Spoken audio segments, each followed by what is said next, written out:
Hey guys, it's Alana and welcome back for another episode of Seeing Other People.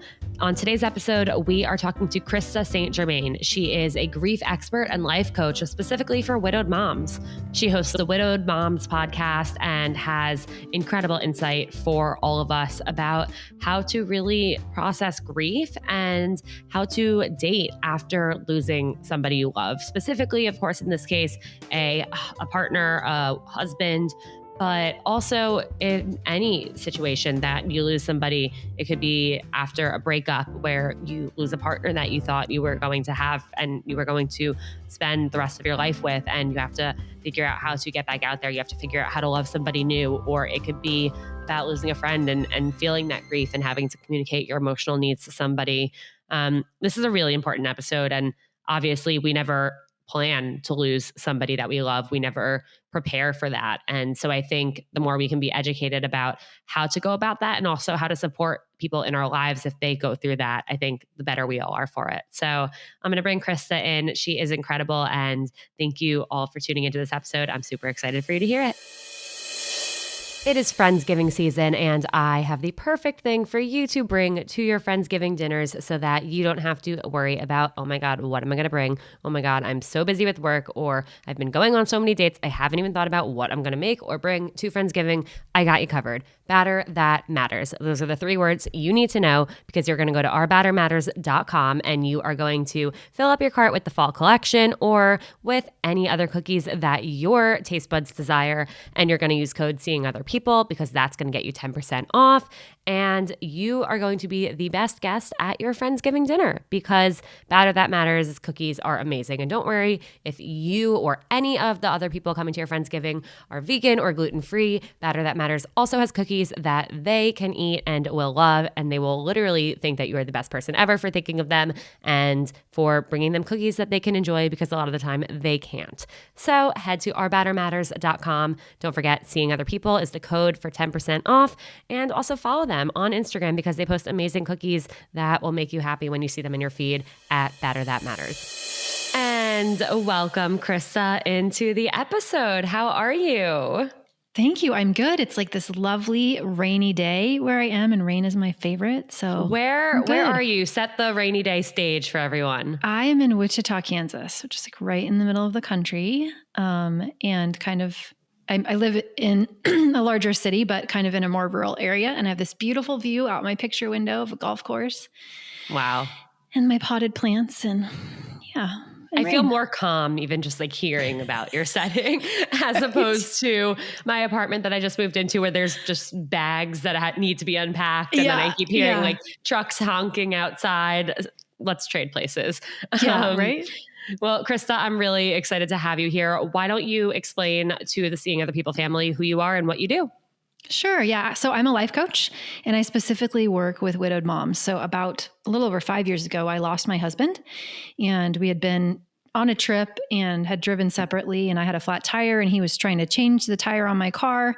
And without really any warning, a driver who we later found out had both meth and alcohol in his system crashed into the back of Hugo's car and trapped him in between his car and my car. And in less than a day, like, he was just gone. So my life was completely upended in a way that I did not see coming at all.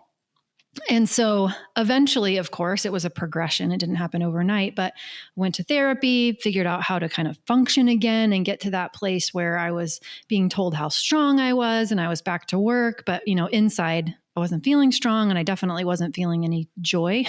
Yeah. And then thankfully discovered coaching and figured out that post-traumatic growth is real. We really can take any sort of trauma that happens in our life, not just the death of a spouse, but any trauma, and use it to create a life that we love even more, right? To live even more aligned with our values. And so that's what I do now, is I help other widows do the same. Because there's this big myth out there that after loss, you're kind of supposed to just get used to your new normal.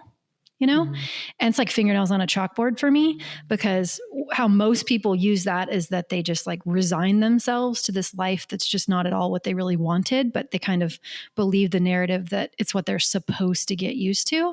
And so, they don't love life, and I just can't stand it. So that's the work that I do.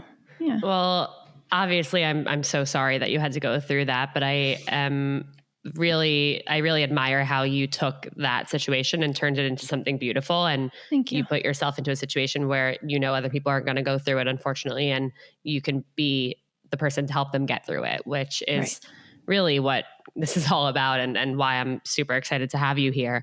So I think a good place to start is like, if somebody loses somebody, when that happens, can you walk us through the stages of grieving and what somebody feels from like that first moment until like however long it takes to get them to a place where they can start moving forward?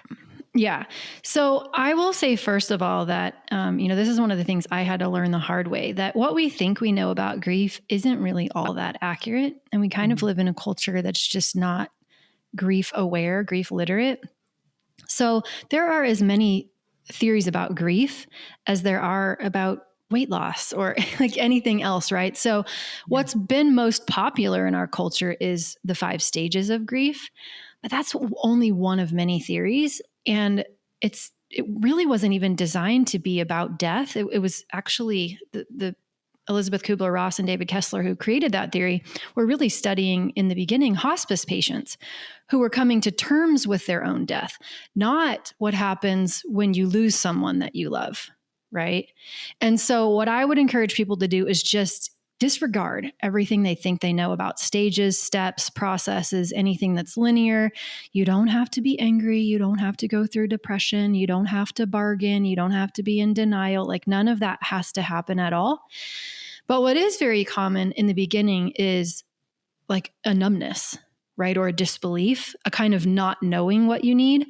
So if you're trying to support someone who's had a major loss, chances are they might not know what they need. They might not be able to articulate how you can help them.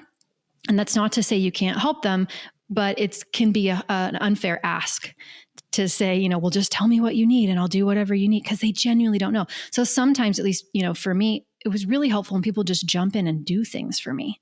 Like, one of my friends just jumped in and bought school supplies for my kids because school was about to start. Right? They didn't ask me. They just did it. And then the school supplies showed up at my house. A couple other of my friends just came and mowed my lawn. They didn't ask me. They just came and did it. Right? Because I couldn't have said at that point in time, I didn't even know what planet I was on in the early days. You weren't thinking, the lawn needs to be mowed. We need new binders and notebooks. Yeah, what even is a lawn? Like, I don't even know. It's just, my whole world just exploded. So I'm not really thinking about my lawn right now. Yeah. Right. So it's just kind of being graceful and knowing that person, that, they're hurting. They don't necessarily know what they need. They probably aren't thinking as clearly as they otherwise would. And so just come up with ways that you can help them. And if they can articulate it, that's amazing, but don't expect them to be able to.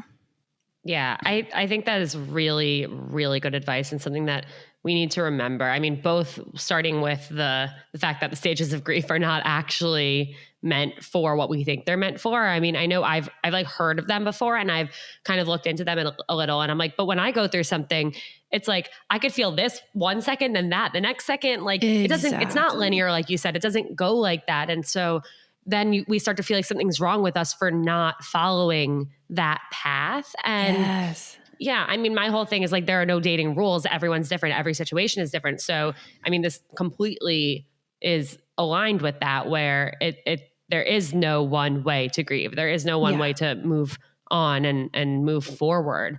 And then with the knowing or not knowing what you need and trying to figure out what your friend needs. Yeah, I think that is so smart to just be proactive and do things and think about like, okay, what would I like not be thinking about right now? And obviously this is a completely different situation, but I lost my dog a few months ago, and she was like my entire world, like truly my entire world. And the word that you said it's a numbness, and that's exactly how I felt. And I've never gotten more texts, more DMs, more phone calls in my entire life than I did when she died. And every single person was like, what can I do? Like, how can I help? And I couldn't even respond to them, because I was just so not okay. And so I think whether it is like your friend or family members, like significant other, partner, husband, wife, whatever it may be, passing away, or a breakup or some type of loss and some type of thing that's shaking up their world, like just know that, let them know that you're there for them, keep letting them know, but also take it into your own hands to just start doing things like you said. Yeah. Yeah. And I think we also, because I don't know about you, but I definitely wasn't taught that feelings weren't problems. Like I always thought, if you're feeling bad, you're supposed to do something to fix it. Or if someone else is feeling bad, you're supposed to do something to help them feel better. And so most of us kind of live in that paradigm. And so when we see someone who's hurting, our inclination is to want to try to make them feel better. But in grief, that's exactly the opposite of what we need to do, right? Because how you receive it, if somebody had said, "Oh, you can get another dog," right? You would have wanted to throat punch them. Right. And meanwhile, they're trying to make you feel better and they're doing the best that they can do. But what you really need to do is have, the pain that you're feeling acknowledged and allowed. And so we want to notice that we want to fix it and then resist that urge, right? Just let people feel how they feel, witness it, be with it. But platitudes, they're in a better place now. All those well-intentioned, yeah, no, 100%. So, okay. So while like in the initial aftermath, when you are starting, or like after you kind of feel your feelings, like let yourself be sad for a while and you start to maybe get to a point where you're like, okay, now what?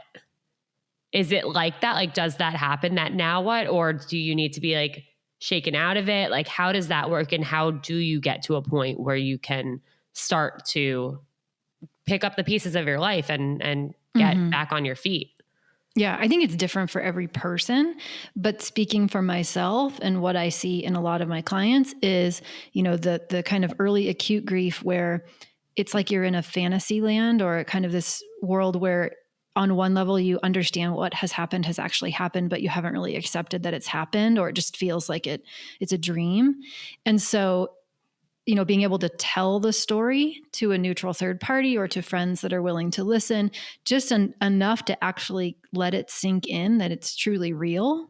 That, there's a lot of value in that. For me, my therapist was amazing in just letting me talk about it, right? Just process all that. I couldn't even believe that it happened, right? Yeah. Still felt like he was on a business trip and he was just going to come home. Right. And so being able to talk about it until I had at least really sank in.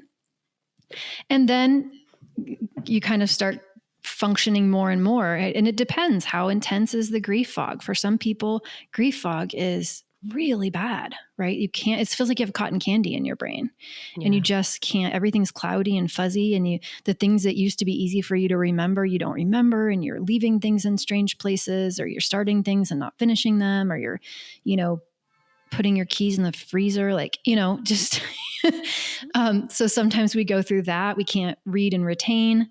That requires a lot of patience. And then I think a lot of us get to that hollow robotic functioning place where we're like, okay, I'm not in the fetal position all day anymore.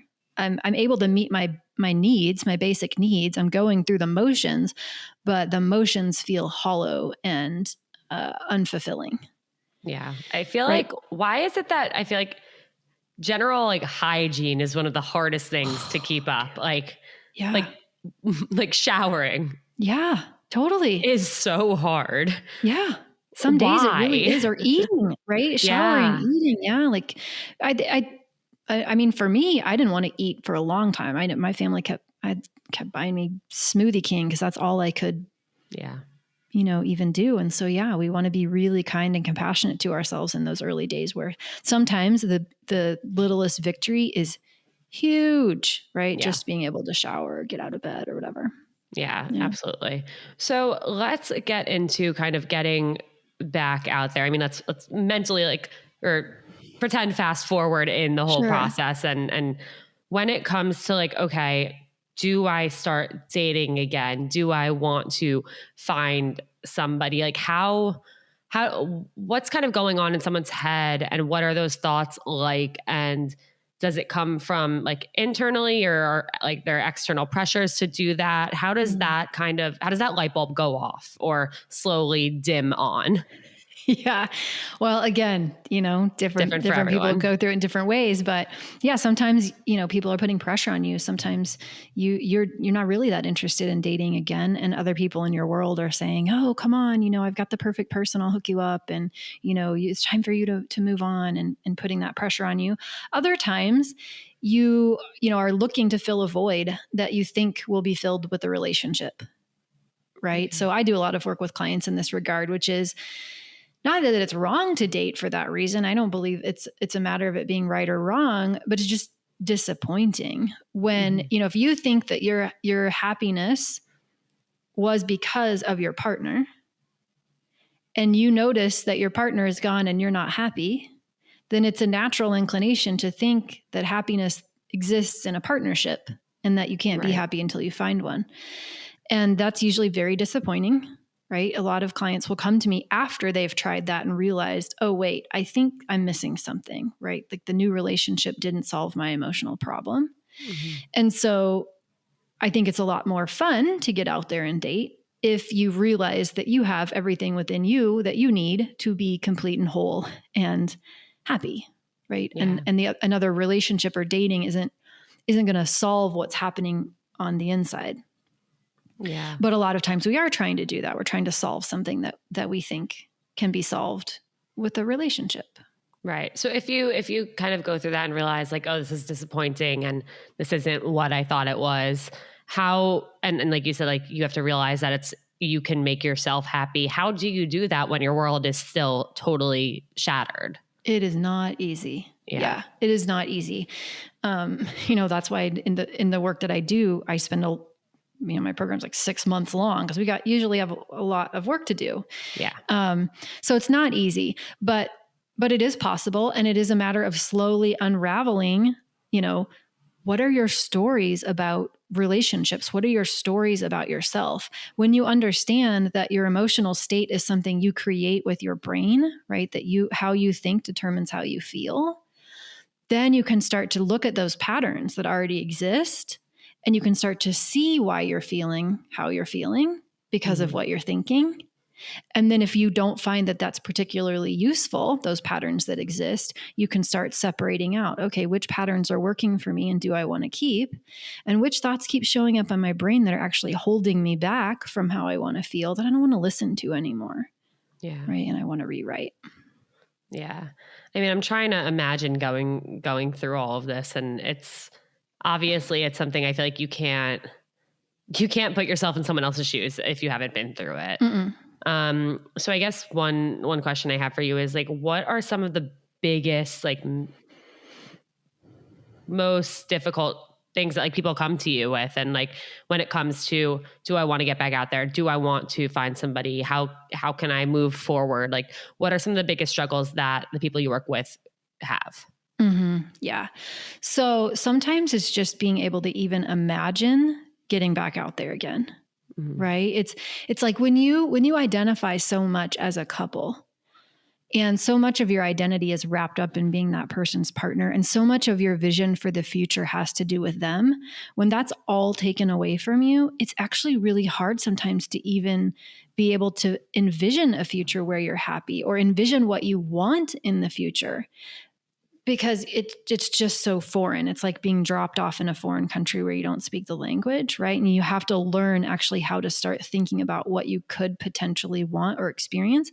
And then what often happens is when you get the idea of what you might want in the future that could make you happy, and maybe that involves dating, then in comes the guilt. Right. Then all of a sudden you're like, well, who am I to be happy, when my person isn't here anymore? Or what does it mean about how much I love them if I'm replacing them? Right. And then we start kind of using what we want in the future and this potential happiness as a weapon against ourselves, which is quite miserable. Yeah. So how do you navigate that guilt? Because I think that can kind of manifest itself in a bunch of different forms. And like you said, it's like, how can I even do this? Like, they're not here. What does it say about me? Like, why do I deserve to go and do this when this terrible thing happened? How do you manage it and push through it? Or do you not? Yeah, I don't know. It's not so much of a pushing through as it is kind of just increasing your awareness of like, oh, okay, why am I feeling such guilt? right? Because we will think the guilt is about the dating again. We will think that's what's causing the guilt. We will think the guilt is about feeling happy again, that's what's causing the guilt. But it's never really the idea of dating again or the new relationship or the feeling happy. It's always this narrative that we have about what it means to date again, what it means to feel happy, what it means to dream again. And so if we can figure out what our brain is making it mean, and sometimes it's just one tiny little story at a time, oh, my brain is making it mean that if I'm happy again, I wasn't a good enough partner. If I'm happy again, I didn't love them. And then I help people kind of put that story under a microscope so that they can see it, right? They can really see the optionality of it. They can see the guilt that it's creating and how that changes how they behave. And then they can see that story for what it is. And then when we get it to the place where it's literally like an object, like it's like my cup, right? Like I'm holding it up. It's like my happiness means I wasn't a good partner. I can pick that cup up. I can put that cup down, right? And I can start to see it as optional for myself. And I can start to like poke holes in the thought. Is that really true? Is there evidence that my being happy again or dating again really doesn't have anything to do with my, past self as a partner or my love for my person? And then we start, like really being able to diffuse ourselves away from this story that we have so that we don't have to believe it anymore. And then doors of possibility open, right? And we can start to see happiness in the future differently and without the guilt. Yeah, absolutely. So once you do that and kind of go through that and figure all that out, how does it work with actually navigating dating? Because I mean, off the top of my head, like there are so many things that come into mind. Like, how do you tell somebody about this? When do you tell somebody? Do you not? Like, how much do you tell them? Yeah. Like, how much do you let them in to like keep your previous partner's memory alive? Like, oh my God, what the hell? Right. Yeah. I think you have to be really clear about, some people aren't going to be ready for it. Some people are not going to be well suited to dating someone who's lost a spouse or a partner. Right? They're just not going to be emotionally mature enough or emotionally secure enough. And so you're going to have to navigate that, right? And make sure that, like, for me, it's not an option for me. If I'm dating someone, which I am now, and he didn't appreciate Hugo or Hugo's memory or my desire to still have stories about Hugo, pictures of him, right? That kind of stuff in my life, it would be a no-go. Yeah. For me, right? It's like a deal breaker. And I am of the opinion that while we don't need to make it all about the experience, there's also no benefit in hiding it because it's going to come out eventually. Mm-hmm. And the sooner it comes out, the sooner we see that person's response to it. The sooner we can see, oh, are we kind of, on the same page here, or are they insecure and, they're competing with someone who's died, and the sooner that comes out, I think the better.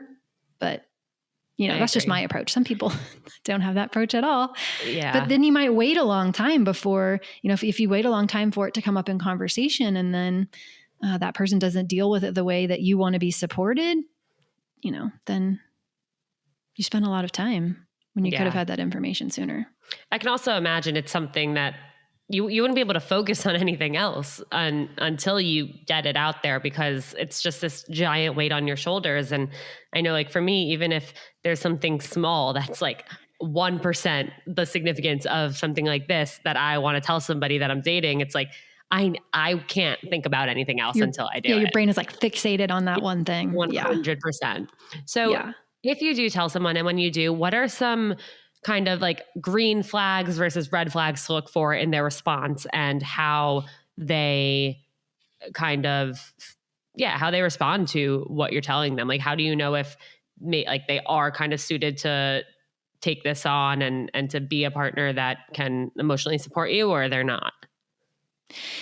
Yeah. So, I mean, part of it, I think, is just, are they emotionally secure enough in themselves to be able to let you make space in your heart for someone who's always going to be important to you, right? So it's kind of like, if you've had kids, you sometimes worry that the second child, like how could you possibly love the second child as much as you love the first one? But then the second one comes and you see, oh no, actually there's plenty of love, right? There's no limit on that. Mm-hmm. And you see how you can hold the love for the one child and then add in the second one, and there's plenty of love to go around. But if you get the idea that the person that you're dating doesn't see it that way, right? That is insecure enough that they believe they have to be your one and only, and that you can't tell stories, you can't laugh, you can't have pictures, and that's important to you, then that's definitely a red flag. Green flag would be, do they ask questions? Do they want to know? Are they interested in that part of your life? Mm-hmm. Right? Or are they just like trying to get you to shove it under the rug and, not talk about your past at all? Yeah. Right? So what was that like for you? What's your journey been like? Are they showing a genuine interest in even the ugly, sad parts of your life? That's who I want to be with. Definitely. And if they're not, it's not like, oh, but like maybe I can change them. Like, no, that's not the person that you want. That's not the person that's going to be right for you. And yes, it's definitely, I'm sure it's hard to get back out there and start dating again. Like it's hard the first time to find the person. And so obviously now there's more obstacles and things, and like there's so much more at stake now. So it's not going to just happen on the first few dates. It's going to take a lot of time to really find that right person who can do that for you. What's really crazy though, I have to tell you this because I used to think that. I'm wrong. I know you're not going to believe me. I didn't date for several years after Hugo died. Genuinely didn't want to. Went out one time with an old coworker who I didn't think it was a date. It was very clear to me midway through dinner. He thought it was a date. And I just remember being madder. I was so mad. I was just mad at the universe. Like, 'cause I didn't want to date again. I wanted Hugo, right? Right. But by the time I finally did decide to date, I had done so much work on myself, and I was really convinced that I did not need a relationship to be happy. Mm-hmm. It was just not a doubt in my mind. But I got to the place where I was like, but it seems like it will be fun, right? So I'll just try it and see what it's like. And straight out the gate, like guy number one. Wow. Right. I mean, so I'm not going to say, I don't want anybody to feel bad if that's not what happens. In my experience coaching a lot of widows, that is definitely the exception and not the rule. But I do think that it can happen. Yeah. Wow. Well, go you. That's amazing. I mean, that's great. But I was really in a good place. Yes. And that's important. That's so important to be self-accepting and know that you're in the place to want to do that, and know that like, yes, if I find someone great, if not, I'll be okay on my own. Yeah. Yeah. And also it doesn't hurt to have a podcast about being a widow because by the time we went out, he had already listened to my podcast. There you go. Right. And so like he kind of knew what he was getting into. And I don't think a lot of people have that going for them. I can relate to that. Yeah. For those who don't have that, what is like a good way to go about communicating this to somebody new? I think don't take it too seriously. I think if we try to think that there's a right way to do it and we have to do it the right way, or we worry about it, we put extra emotional weight on it, it's going to become just heavy, and that's unnecessary. So I think it's better to just go out with the attitude of experimenting and lightheartedness, right? And you're going to learn some things, you're going to try some things, you're going to see what works and what doesn't. And no matter what happens, you put your foot in your mouth. You don't say it the way you wish you'd said it. You're still going to be kind to yourself, and you're just going to learn as you go, right? And that's the point of it. Is sometimes I think what dating can be really useful for is even if you're not really ready for a long-term commitment, just feeling that discomfort and doing it anyway, and proving to yourself that awkwardness or that ick that you feel doesn't have to be the barrier that your brain wants to make it. Can be so valuable. You should be like, yeah, I can feel terribly uncomfortable and have a conversation with a stranger. Yeah. I can advocate for what I want and, say no when I mean no, and deal with all of that awkwardness, or worry about them having pity on me and be honest anyway. Yeah, absolutely. There is nothing worse than not feeling like your best self when it comes to going on dating apps and trying to get out on a first date or a second date or a third date, and really even just putting yourself out there. And so the more we can do to stay mentally and physically healthy, of course, the better. One amazing tool to help you do that is by taking a Mindset Wellness CBD health gummy. I'm not even kidding. These things have superhero powers. Not only do they help with anxiety, but the health gummies specifically have vitamin D in them, and they have ingredients in them that encourage well-rounded wellness. And that is incredible. And that is so important when it comes to dating and getting ourselves out there and really feeling like our best selves walking into these dates. So if any of that sounds appealing to you, which it all should, and it all definitely does, head to mindsetwellness.com and obviously use the code Seeing Other People at checkout. That will get you 10% off and free shipping because you deserve it. What about some maybe like more specific situations where if somebody lost their partner? I had some listeners DM me and say like they lost somebody from suicide. So they have a lot of anxiety and like PTSD triggers related to that. So like when it's almost like a more dynamic thing, like how do you express that to someone where maybe it does have to be a more serious conversation and it does have to be a more like things like this. If you say things like this, like I'm not really going to be okay. Okay. So you're saying like if you kind of anticipate a trigger and you want to help somebody understand what you find triggering, then how do you tell them? Yes. Yeah. Yes. Okay. So again, I think being super honest, right, is key, right? Because nobody's going to be able to read your mind and they're not going to be able to understand what your triggers are. Yeah. And so being upfront and honest is really helpful. Like for me, I stood there for about an hour and watched them do CPR on my husband in the hospital. So CPR scenes, I can be, or it's better now, but in the early days, right, if I would be watching TV and a CPR scene would come on, and that happened once very early on in dating Todd, was we were watching one of those, dramas on TV and a big CPR scene came and my body just went straight back there. Right. Yeah. And so just being honest about, hey, this is what happens when something like that, I'm physically here in this room, but my brain just went back and my nervous system just went back to that trauma in my life. And I'm figuring out how to support myself, but here's how I respond when that happens. And for me, that means like I stop talking. I'm very focused on my breathing. For somebody else, it might be they have a panic attack or, whatever else it is. But I think being open and honest is, and with no guilt. You didn't do anything wrong because you have a grief trigger, right?